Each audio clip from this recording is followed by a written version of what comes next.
le sol, c'est-à-dire dans l'obscurité, il sort du sol, c'est-à-dire sa tige sort du sol, se développe et devient un tronc d'arbre. Plus tard, cet arbre porte des fruits. Et le fruit ici, la mangue, on peut la sucer, on peut la manger. Et dans cette mangue se trouve encore son noyau qui peut encore donner vie. Mesdames et messieurs, la plante mange par ses racines.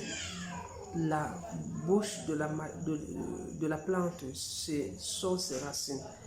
L'arbre mange par ses racines et se développe, grandit et se développe.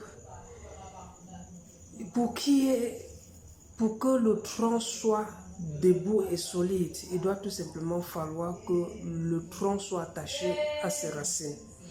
Et donc, mesdames et messieurs, l'arbre, les racines dans le sol fouillent tout ce qui est bon, tout ce qui est comme acides aminés et sels minéraux et autres, des reliques de la matière fécale, des restes des animaux et des restes des feuillages d'arbres aussi. Donc, l'arbre a besoin de tout ceci pour vivre. Donc, l'arbre mange par la bouche.